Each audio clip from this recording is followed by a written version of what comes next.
Welcome back to another very special episode of the Gradient Podcast. Why is it special, you may ask? Well, recently, like a lot of students across the country, we all went back to school, so we're getting used to this new format, new adjustment, which leads us into the topic of today's episode. Welcome to the Gradient Back to School special. But before I begin, as always, we like to take a question from our audience. Today's question comes from Instagram user at Matthew_Versamy 2004. On Instagram, he asks, "What is your hope for the future of the Gradient Podcast?" In my opinion, as pretentious as this is, I hope to impact as many youth and inspire as many people as virtually possible. I want to keep growing our platform until we are the biggest and best podcast on the internet. And obviously, that does sound super pretentious and super above the limits. But I mean, if you don't aim high, you're never going to get anywhere. So that's my whole mindset when it comes to the future of the podcast. Jaden? I completely agree. It's just for anything in life, you have to have a goal that you work towards. And our goal is we want to reach out to as many people as possible. We want to let our opinions be heard, but also make other people confident to let their opinions be heard. And the way we do that is to reach out to as many people as possible and just grow as a community. Really Yeah. fitting into that whole aim for the moon, shoot for the stars type mentality. Yeah, I mean, I would love to be like the biggest podcast around. That'd be awesome.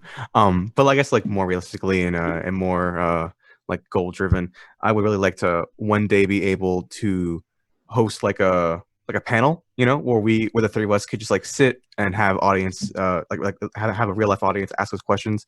I just think that'd be awesome to do, and I look forward to the possibility of us maybe one day doing that. 100%. That'd be awesome. Really quick. I really hope that in terms of the Gradient podcast, I wish we can get so big that I can be walking down the street and someone stops and goes, "You're the host of the Gradient." And that's Host for the Gradient? 1/3 of Gradient? I wouldn't use the word a host for Gradient, okay? Sorry, I have to give credit to my fellow peers, but one of the hosts for Gradient. Yeah, that works. Are you a 1/3 of Gradient? And that really in the brings flesh? to the topic of today's episode, online learning. I feel like online learning in our experience has been sort of a blessing and a curse because obviously we do get to get back in the groove of things. We do get to interact socially and expand our knowledge at the same time. And obviously, this was the only possible solution considering the times we have. Now, coming with this, I mentioned earlier, it's a blessing and a curse. And the curse and sort of the double-edged sword of it is a lot of technical issues with the platform. I don't know about you guys, but I've been time and again been logged off and had a bunch of stuff cut out, having my teachers having to repeat stuff. And it's just been a little all over the place, but I mean, it is what it is, right? Yeah, I mean, Armand and I, we share a first period, and like I want to say maybe like 20 times now, our teacher has crashed the call. So yeah, I mean, it is definitely difficult, getting accustomed to both the new learning environment as well as the variety of difficulties and impediments that come with it as well.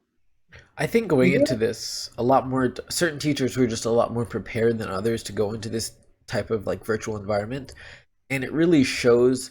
And I just hope that as time progresses, teachers and students get more adjusted to this learning environment and are better suited and more comfortable to work within that environment. And even through the discomfort and obviously technical problems, you can't really blame the teachers as much as it's like very easy to. They're not at fault and no one holds it at fault, but it is at times disorganized. And obviously, the first person you look to in authority when a classroom is disorganized is the teacher, but in no means is that their fault. Yeah. Well, at least like compared to last year, I don't want to speak for like all high schools, but at least for our high school, we started virtual learning in fourth quarter of our last year, and it was bad. Like it was not great. No offense to our administration, but just the organization of it and like the way that they handled it, it just was not proper. It wasn't very conducive to a learning environment.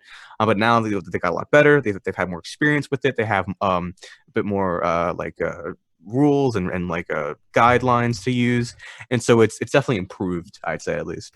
I But think, you have to or go ahead, from go a ahead. sort of learning perspective because they were coming off a 2 week spring break, half of it thinking that school would start again in a week.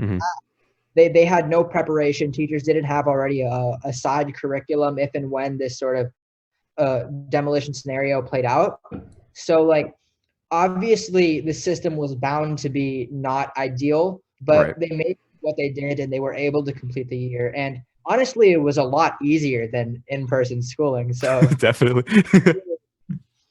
sort of So cutthroats there, you know? at our school, we actually last year we did everything on Zoom. Everything was a teacher would create a Zoom call, you join the Zoom call, simple. This year we actually transitioned more into Microsoft Teams, which I think, again, because it's a new platform, a lot of teachers are having difficulty with that. So I think we're actually interested as a whole here at the Gradient Podcast as to for our viewers that are going to a school and do online schooling, what platform do you guys use? So let us know right up here. Yeah, you got Microsoft Teams, you have Google Meet, Zoom. Those are like the main three, right? So What platform has the comment section up here? No, no, no, no, no. You know those things where it's like it posts like a little like eye thing with a little survey at the top? I okay, thought yeah, like in the comments. Also, in the comments. in the comments too. One of the key differences comparing between virtual and physical school, I think at least, was the first day of school. Usually when we all go to school and for the first day of the year, it's nice to like see all your friends, after summer, and like we all like congregate in the courtyard. Um, this year we just hopped on our computers again for like the 100th time in a row, and hopped on a call, and that was it. There was no like special introduction or anything. It was just kind of like a normal day almost. Those congregations in the courtyard you were talking about, if and when we do go back to school in terms of real school, what do you think that's going to be like? Because Yeah, I think people have been saying a lot like there is not going to be like a going back to normal. Everything's going to be different after this, and I kind of agree with that. Like usually, like in the morning, I'd hang out with my friends in the courtyard. I'd maybe like play some like games or something on my phone. But now, like, because of all like the social distancing stuff, I don't really see people, at least like immediately, getting back to just like our everyday buddy kind of thing that we had before. It's gonna be Everyone's gonna be very careful, very cautious. Gonna be a lot of like, people are gonna be like spaced out a lot, so it's gonna be difficult, going back to what we would call our normal. I think one observable thing that's going to happen if and when we do go back to school is in this online environment, not everyone actually has their camera on. And I think this can actually have some interesting effects when we go back to school, where teachers aren't really going to know who a lot of their students are. Like for the classes that do mandate having your camera on, that's different. But for the other ones where everyone is just a logo, a picture, or a profile picture, teachers aren't really going to be able to put faces to names. And I think that's going to really have some, like, initially humorous like consequences when it comes to going back to school. Yeah, like Jade and I, we have a class together. And in that class, like the teacher doesn't want cameras on for whatever reason. She just prefers them to be off. And so when we go back, it's gonna be kind of funny because she's not gonna know anyone like at all. She's gonna be like, we're gonna be like half of the year, and she's still gonna be learning like faces and names. It's gonna be kind of fun. going back to these like kind of awkward situations, I feel like we're bound for so many of those, especially when we do go back. Because I know like we're so accustomed to like hugging each other or like giving that weird like high five. The weird little We're like, thing that you do. we're so used to going in for it, and the other guy's just gonna be like, "Oh, germs," you know. Yeah, well, yeah, Oh, yeah. Oh, Like it's just the atmosphere is gonna be completely shifted, and oh I yeah, know like, definitely. how awkward is that gonna be, but like the whole mindset of embracing discomfort for like development, I feel like that's really gonna shine coming back to school. there are definitely going to be a lot of changes for us students going into the upcoming year. But what do you guys feel about the changes? Well, there's going to be a lot of changes when it comes to going virtual and going back to school, right? So, Hmm. what do you feel Hmm. are the changes that are going to happen for teachers in both being virtual now and going back to school? The main thing I note is that teachers who usually have a super strict philosophy really are changing their methods and means to sort of adapt to uncharted territories between both teachers and students. Because now what they truly realize is that, not saying that they didn't before, but as much as they're learning the new platform, so are the students, and they really like are very not as a little more lenient on a bunch of other things, if that makes sense. Yeah, it is a joint effort between students and teachers, more than it usually is in like a normal school environment, because we're more accustomed to technology than they are, because we grew up with technology, and they're still a little bit unfamiliar with it. So yeah, like there's gonna be times where, at least now, we have to help them out with getting things set up in teams, or and they have to give us assignments, obviously, and stuff like that. So yeah, it's definitely a two-way street. It's going to be very important for both parties involved to be communicative and clear with one another. And I mean, this is going to change education as we know it. At least I think. But that's my stance. And along 100%. those, I think that education as a whole is there's definitely a lot that both teachers and students are going to take away from this new era of education, where I'm hoping that people are a lot more collaborative and cooperative and better work better together to create solutions for problems that exist now and problems that could potentially exist in the future. At least that's what I'm hopeful for. and I think going alongside what both of you are saying, in terms of like, on the whole water Quick little bottle. water break. So, Quick little Time to water break. hydrate. quick hydration break. Ah. That was in our footnotes. Anyways, going back to like what you guys were saying, in terms of that, you also have to think about like the students' drive to succeed in school, how that's being affected by online schooling. Because I know that's less applicable to us, being the scholarly students that we are. Yes, Yes, yes, the scholars we absolutely. are. I am an Uh, actual scholar. Check the Actual bio. Instagram bio. But Oh yeah. the kids who don't like are only like there to participate just for the credit and for the pass, they're going to be so unresponsive and undedicated to studies, at least what I think, that it's going to put serious limitations on not only their like ability but also the teacher's ability to properly instruct the classroom. Yeah, and like we keep talking bad about virtual schooling, but there are some parts that I do actually like. Uh, I usually say that it's comparing virtual to real life school. Definitely, physical school is preferable, but I at least I perceive some advantages. Most notably, I think, is how much of like the fat of like a normal school day is trimmed. And so what I mean by that is how there's That like the downtime in between classes, waiting for the teacher to show up, open the door just to the classroom, or like lunchtime, stuff like that. That is it's restricted, and it's a lot more. There's a lot more just like direct engagement with the students, rather than having like 10 minutes in between every period, at least for thing, like a block schedule like us. And so I think that there's definitely some advantages to that, because there's a lot more like direct access to the work you have to do. For people like me who like take the bus home, I can, like, instead of like having to like wait 20-25 minutes, getting home on the bus, I can immediately get started on my homework. I'm already here. Even though I don't, but I could. I think for students, like definitely a net benefit from virtual school is it gives them a lot more flexibility in spending their time and choosing how they want to use it, but also just gives them a lot more freedom, where the fact that we were forced to commute to school every single day, and the schedule there, like you said, was a lot more filled with, I don't want to say unnecessary time, but extra time that Mhm. didn't really serve a huge purpose into us learning. I think it just puts a lot more hands in the students to spend their time wisely, better. You know, it's going to take away a lot of the stress that comes with being in a schoolhouse for a set number of hours every single day. online school is honestly testing our independence beyond any other factor we've ever like faced, because as much as like the environment of school is half of the learning itself, being able to schedule and plan your whole self accordingly without any guidance is a true like sort of correspondent to what's going to happen after school and once we go into the whole work environment and the real world, as they say. So I have a lot of takeaways from like my first couple of weeks in online schooling, but I want to hear like what are any tips or advice you and takeaways just in general that you have from online schooling that you'd like to share to other teens?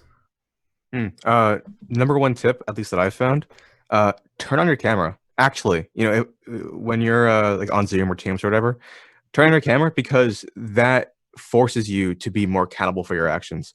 When your camera's off, you could just as easily scroll through Instagram on your phone, or just mess around without actually paying attention. So turning on your camera, it does force you to actually engage with with your teacher and with the class. And so I think, at least for me, that has helped me stay focused on my classes, retain information better because I'm more focused, and just generally speaking, it's improved my learning experience online. I think for the teachers, or you can go. Oh, go ahead. I've been cutting off a lot. I think for the teachers too, because we all do different extracurricular activities, and we all have different positions in each of them. And for me, I mentor students in debate, and we had our first meeting today. And when you are talking to other people and you are the presenter, it really puts into perspective what it feels like to be the teacher in the online world, where it's kind of just very draining to talk to a bunch of images and initials on the screen, where if you have people's cameras, you actually feel like they're listening to you and they're interested in what you have to say, and it's just more engaging. And I think it's going to improve just your learning experience as a whole if you have your cameras on, because you'll feel better, the teacher will feel better, and I think everything is just going to run more smoothly. I think I can just picture the teacher's whole discomfort of speaking to a bunch of initials on their screen. A bunch of glowing circles. Yeah, a bunch of colorful circles that say our initials on there. In my case, AX. In Jaden's case, JQ. In Evan's case, EE. Yes, totally accurate. 100%. You just dox my information. They can check or in the case of Zoom, glowing boxes. For my Zoom users out there. For sure, yeah, and it's obviously very uncomfortable for them. And another tip, by the way, I was trying to get to that before. Don't let the fact that you're online and you are accountable for everything dismotivate you. That's not a word, but what's the word? Unmotivate? I think that's the right word to use there. Yeah, right? Hopefully. All right, yeah, we'll go with it. Okay. We'll go with that one, yeah. We'll go see. in the comment section, either here, or here, depending on the platform. Depending on the platform, the comment sections can be anywhere. We're on a lot of them. Just check the website, www.itsgradient.com. Shameless Nice plug. Nice. I see what you did Going there. off this, we'd like to introduce our next guest. Jaden, would you do the honors? Well, actually, really quickly before we introduce our next guest, which I'm very excited for, I just wanted to give a little bit more of my takeaway. So what I want to say to teens just in general is online schooling has its benefits. It's, in my opinion, easier for students to get accustomed, and it's, again, more flexibility and freedom. But at some point in time, you are going to go back to school, and I just don't want students and teens specifically to be carried away with this completely new environment to them, where they act and perform differently from how they would in regular school. Because again, all your actions in online school, when we do go back to regular school, are going to catch up to you. So just take it seriously. That's all. Take it seriously and you'll be okay. All right, on to the next bit of the Gradient podcast. Evan, can you please introduce our beloved guest? Sure. Take it away, me from the past. Joining us now, we have an AP capstone seminar teacher, graduate of Northern University of Michigan, and a certified Jason Derulo introduction impersonator. Jason Derulo! So, unless you've been living under a rock, you probably know that schools across the United States of America have been starting the 2020-2021 school year virtually. For most people, schools have returned in an online fashion. So we wanted to get your opinion as a high school teacher on the current virtual environment that most schools have been under for the current year. Well, that being said, we figured out. Answer, sorry. No, basically it's a different type of teaching for sure. It's got a whole new set of struggles. I can definitely say it for myself, it's not ideal. I really prefer being face-to-face for sure, especially now that we're into the school year a couple weeks. But I also want to keep our population healthy, myself and my family included. And I feel that putting the health of our states, our nation in front still needs to be a main goal. And what's actually nice about Florida right now is that we are finally starting to trend down in our numbers. But I think in order to keep that going, we still need to remain online for a bit. Since you talked about being active in online learning, coming from an AP teacher, what adaptations do you have to make to your curriculum to ensure that your students are capable to take a modified AP test? So we have to make everything like easily available, and College Board luckily has been out front with a lot of stuff.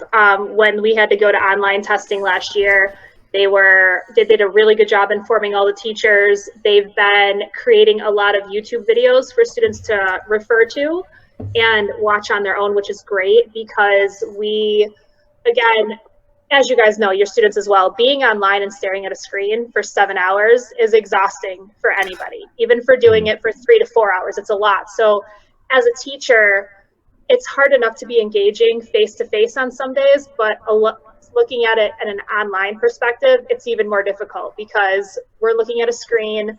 Typically, you guys have been in my classroom. I move around a lot. I am very vocal, hand gestures, all kinds of stuff. So to do that online, as you can tell, it's a lot. I'm still like moving around a lot, but it's not the same. And from AP, you guys know we have to have that college level. We have to have that rigor and make sure you guys are set up. So it's a lot more of setup.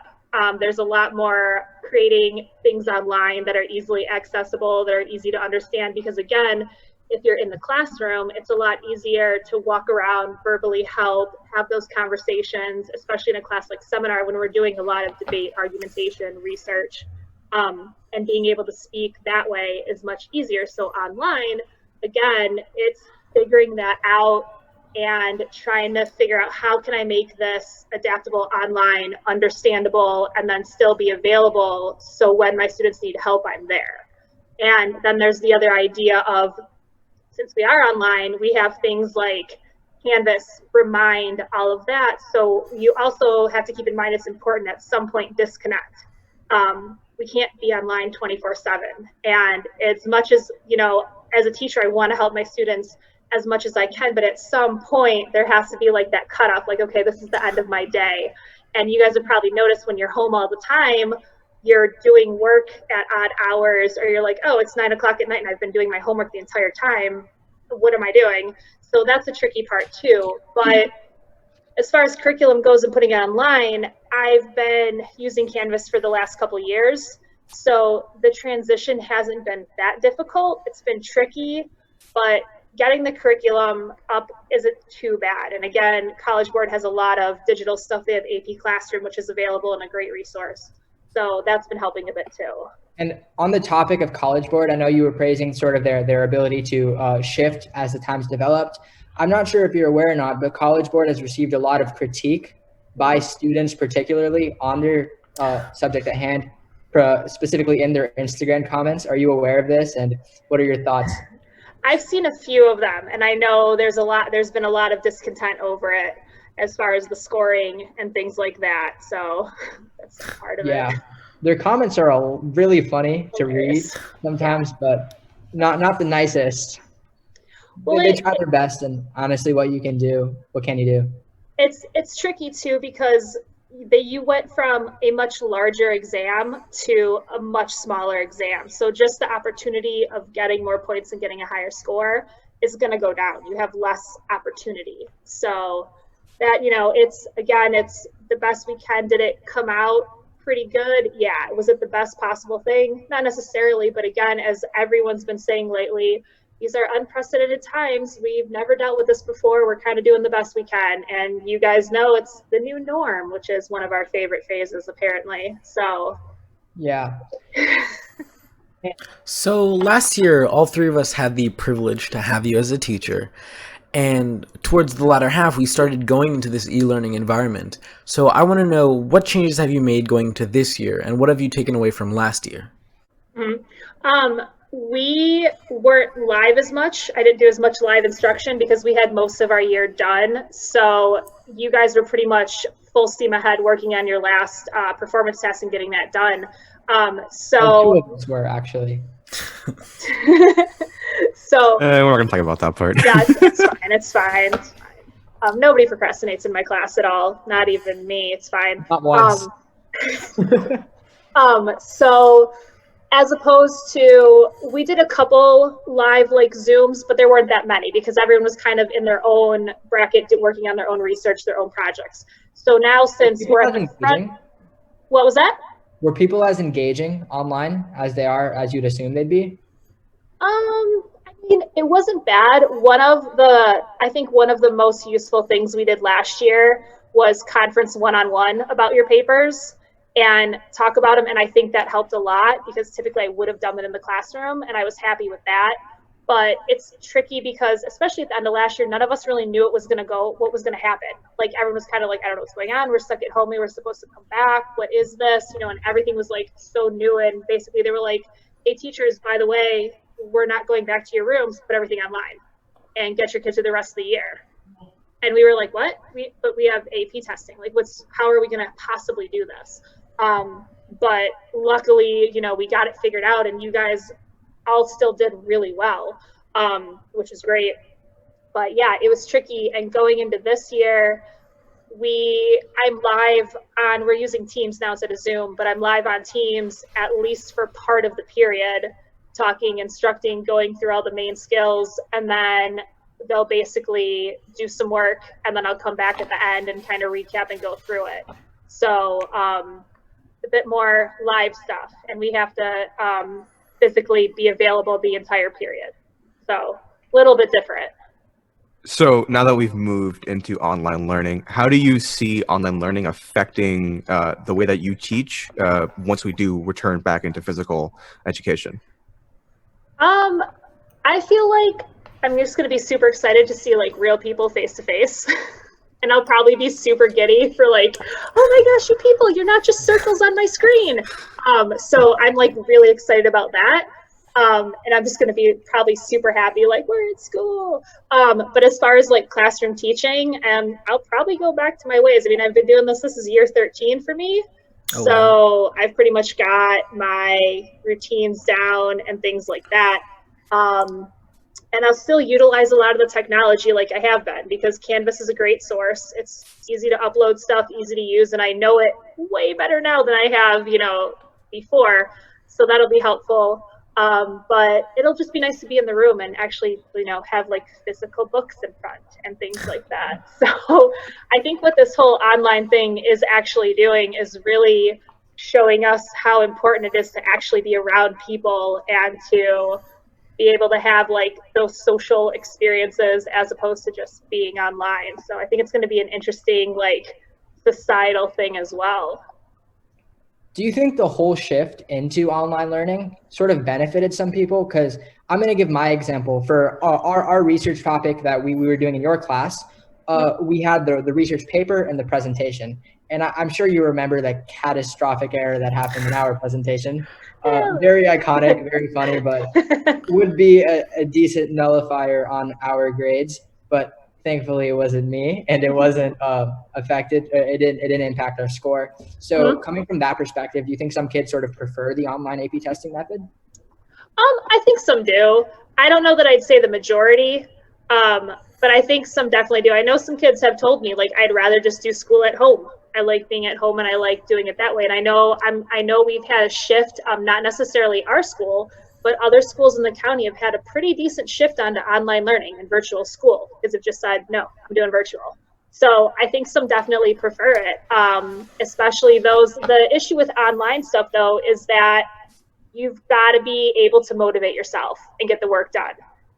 If you need that teacher present to kind of be like, all right, let's go, like you can do this, like let's get it going, and have that person to kind of like remind you and bring you back, then some people need that. Some people are totally fine online, like here's my list, I'm gonna get this done, here's my schedule, I'm good to go. So yeah, I think some people definitely have benefit from it, but again, it's that personal choice and those learning styles are also going to impact what people decide to do. Yeah, at least in online learning, a fire alarm can't interrupt your seminal presentation for your project. I think that's like one of the benefits, right? That's true. At That's least. definitely the benefits, yes. Yeah. Unless it would be kind of funny if someone was taking an AP exam online at home and their fire alarm went off in their house. It'd be really funny if someone That's what we call irony. It'd be hilarious can't if believe that someone just happened. completely forgot that they had a slide to present and just stood there for like a minute and a half, just Yes. you know. But I know you were speaking earlier about the connectivity with students and how some students would just prefer online, given a list of orders to do and do them. Were you still able to connect with those sort of students? Maybe not on the level you had previously, but are you able to provide like an example or an instance where you did feel that sort of student to teacher connection that you usually do? Yeah, a bit. I mean, I made sure, I mean, part of the cool thing about teaching is getting to know a bunch of different people every year and to like make those connections. And it's a little different online because you're not face to face, but at the same time, one of my first things that I had my students do was basically write a discussion and just tell me about yourself. What are some things you want me to know about you? It doesn't have to be like super deep stuff. It doesn't have to be, it could be that you love Jason Derulo. So whatever like things that you want me to know, and it was kind of cool because I could read through all those discussions and then I could comment and we kind of had a back and forth.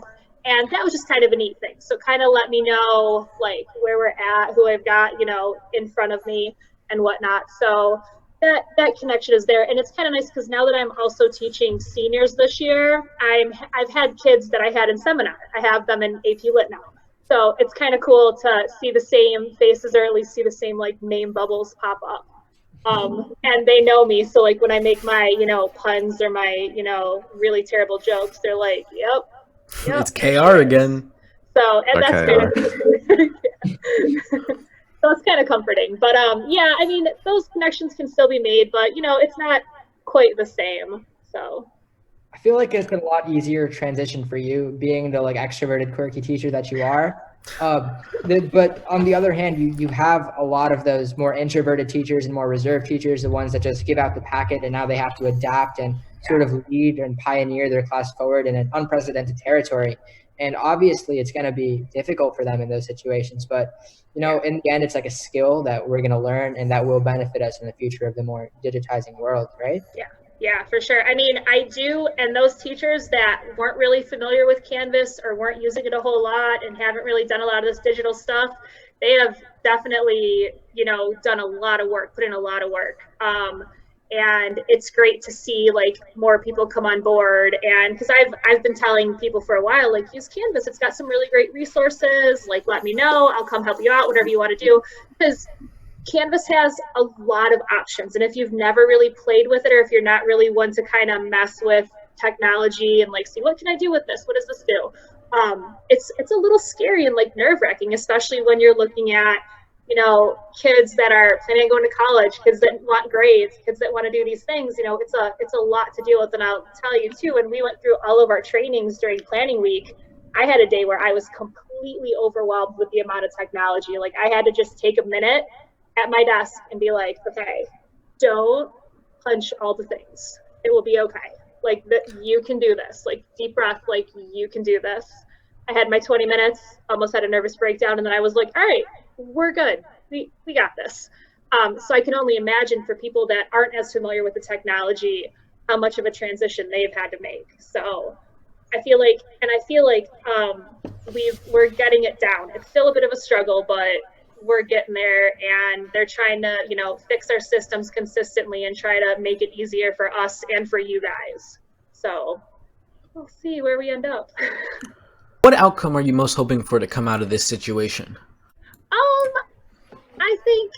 I think part of it is just maybe a little more appreciation for how much teachers do just on a daily basis. I feel like, especially now that kids are home and their parents are having to help them with school and kind of work on that stuff, I think that's going to kind of give that idea of, yeah, these, they do a lot on a daily basis. I can only imagine what elementary school teachers are doing online. I mean, the amount of setup that we do at the high school level is a lot, but to try to keep like second graders engaged online, those people are just being amazing. My mother is one of those teachers, actually. She's a Montessori teacher. Holy cow. They're actually going back in school. She's been going to legitimate classrooms, but she's also been teaching virtually on the side for her students. And today was her first day doing it, actually, right before we filmed. And it was sort of a new territory, much like everything, but it's a lot more difficult for them when they have to have a lot more physical engagement in terms of like standout activities that you really don't need in a high school environment. Exactly. But they've been taught and trained, and it's getting better. Yeah, I mean, and as far as outcomes go too, I'm just hoping that people really see just the social aspect of school. Like, yes, curriculum's important. Yes, getting the skills, getting the knowledge is important, but at the same time, we learn so much about our society, the way groups work, the way other people work, the way we work as people, just being in a school environment. So I think that's gonna have a bit of an impact too, because it's pretty evident now, especially since a lot of us have been in quarantine or laying pretty low, how much we miss people. Like, I know when I see, like, they've been allowing us to come into school and teach from our classrooms.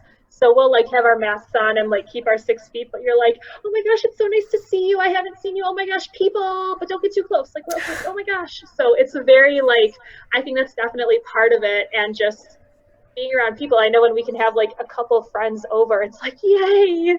So I think that whole social aspect is going to be interesting, just to see how much we appreciate that as well. And extracurriculars, like, we're not having sports, we're not having band, we're not having clubs. All of that is suspended right now. And that's rough. I mean, I played 3 sports in high school. I don't know what I would be doing if they were like, yeah, sorry, no sports. Be like, but that's the thing I do aside from grades. So what am I doing myself?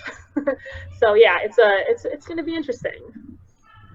So now that we've been in online school for a couple of weeks now, what would you say is the biggest obstacle that you've faced in this new environment? Teams, Microsoft Teams, hands down. We had a big disagreement on Monday. It was, yeah. So one of the trickiest parts about seminar is it's a lot of group work. So we're online.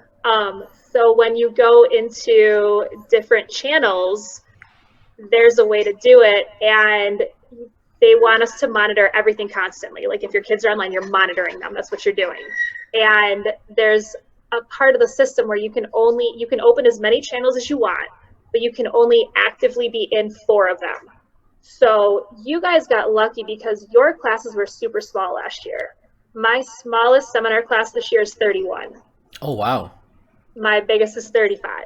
Wow. And I know classrooms around the district have been having a lot of problems with Microsoft Teams. Yeah. And not even just like in terms of like function. People have been very like unattentive and on like caring of like using the software for schools entirely. I'm not sure if you heard, but I read about this morning. I feel like we can bring it up. There's one student's facing a lot of controversy, I think, in West Broward High School for joining some random Microsoft Teams and being very like offensive to so many people. And like, it's just not going to properly work. There needs to be some sort of system. So there are checks and balances that teachers can do. We can set them up to only let in certain students, like you can preload your kids, but it takes forever.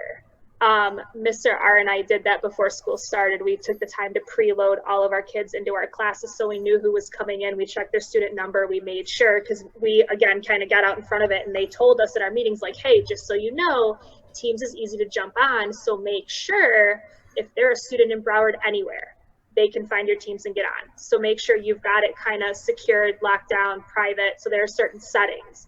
And again, it all depends on how well your people are trained.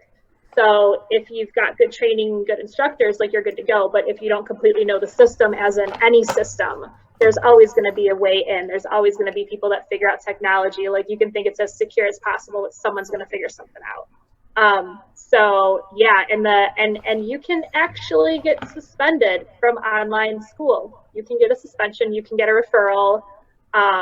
They're happening because that's the same thing. Kids have been jumping on, being inappropriate, doing stupid stuff, and they're getting in trouble.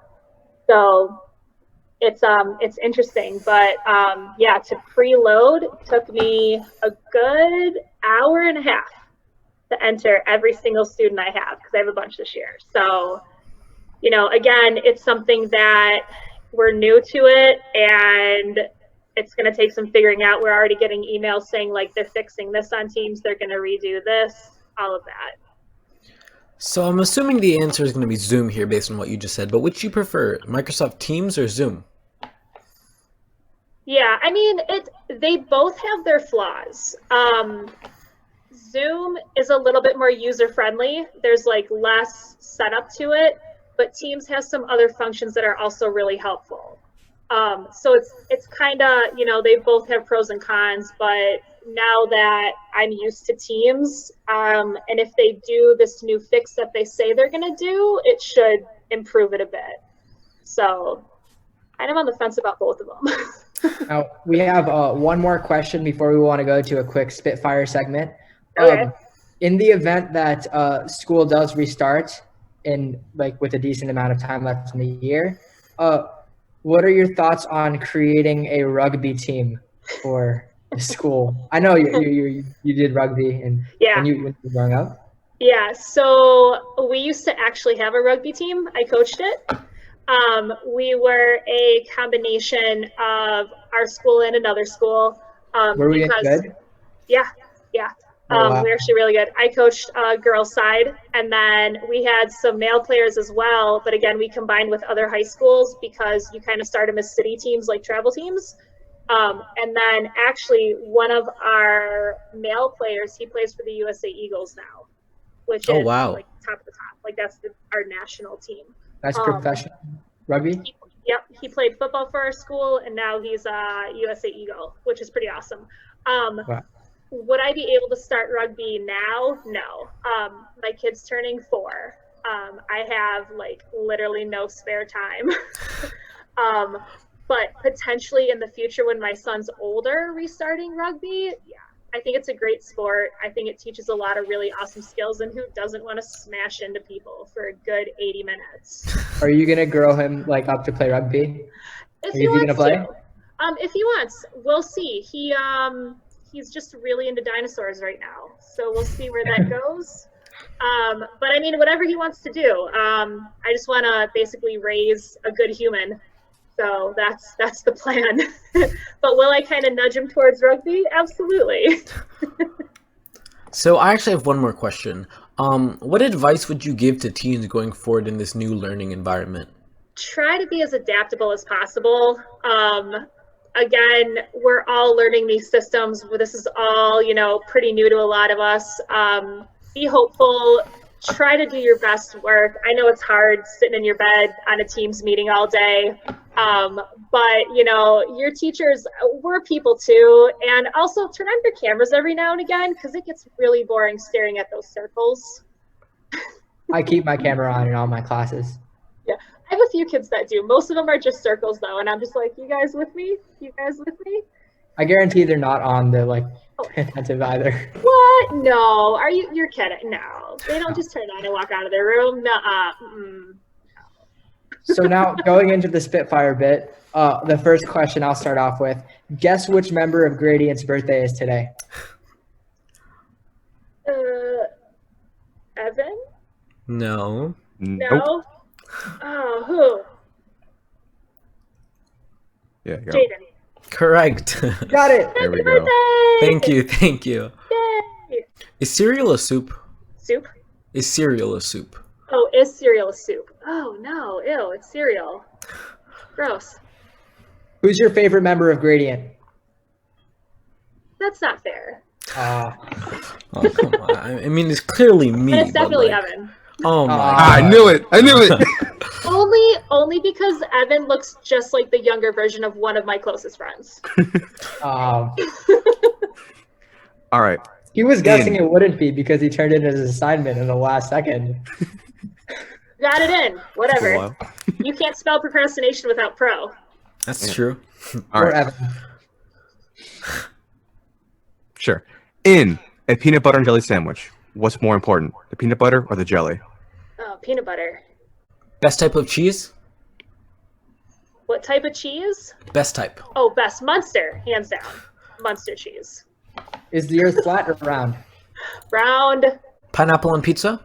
No. Oh, God, no. It's abomination. Sardines on pizza? Never had it. But Cheese I on would pizza. take cheese. Yeah, cheese on pizza. Yes. Fair assumption. Favorite podcast aside from the Joe Rogan Experience? don't really watch a lot of podcasts. That's not the right answer, This Miss one, KR. my favorite. Yeah, there we go. There, That's the right correct. There answer. we go. Ding, ding, ding. You got it. I win. I think we'd like to conclude this episode with a happy birthday to Jaden as a group. Thank you Do you again. want me Thank to you. sing it in Polish for you? Wait, Do it. Polish. could you? That'd be awesome. Go for it. Okay. 100 lat, nie żyje nam. 100 lat, nie żyje nam. 100 lat, nie żyje nam. Nie żyje nam. Thank you. I feel I'm honored. sure my Polish great I don't know what you said, but thank you. Awesome. So, Miss Kara, thank you so much. We had a blast last year with you, and even more fun today. So, anything you'd like to say to the people watching? More people should watch your podcast. It's fantastic. That's what we've And, been saying. What we've been Yeah. saying. Thanks for having me. I really appreciate it. It was nice Give meeting our you best guys. wishes. Give our best wishes to Mr. R and the dude. Well, I think for that's it. sure. Awesome. The dude will be 4 on Saturday, so let's be Tell him happy birthday from me. Happy early birthday. definitely. We'll have like a From the Gradient podcast. We'll put the message for him. All right. Well, thank you for spending time with us. It was a great pleasure to have you on the podcast, and look forward to seeing you soon. Yeah, hopefully we'll see Make each other in sure to follow person. us on Instagram at the Gradient Podcast. That's will. not our handle. That's Is not it? our handle. No. That's not our handle. Okay. Make sure to follow us on Instagram at Gradient Podcast, on Twitter at Gradient Podcast, and on YouTube at Gradient Podcast. We're everywhere, you know. Make sure to check out our website for the after show, the special gradient segment where each member talks about their own individual experience on the episode. Make sure to follow us on Apple or listen to us on Apple Music and Spotify. You know, we're everywhere, so. We're everywhere. We've got our tentacles throughout the podcast game. Yeah, thank you for listening. As I said, make sure and go ahead and follow on all of our platforms, and hope to see you next time. Have a nice day. Thank you. Man, those guys are smart. You should go ahead and follow the at Gradient Podcast on Twitter, Instagram, and you should subscribe to us on YouTube as well. 100%. Let's get those subscriptions, likes, comments coming in. For sure. This time, For sure, yeah. This time I did not get our handles wrong. Yeah, but thank you guys so much for watching. Again, like always, we just want to end the video by saying it really does help us out when you subscribe to us, give us, like our videos on all platforms. Just give us a follow, a like, and a share. Especially when it comes to our YouTube channel, a lot of people who watch our videos aren't actually subscribed. And if you do enjoy our content, it really helps us out and does mean a lot if you were to subscribe to our channel. And it allows us to grow as a community, and it allows us to just feel more motivated to continue to make good content for you guys. So thank you guys so much for watching.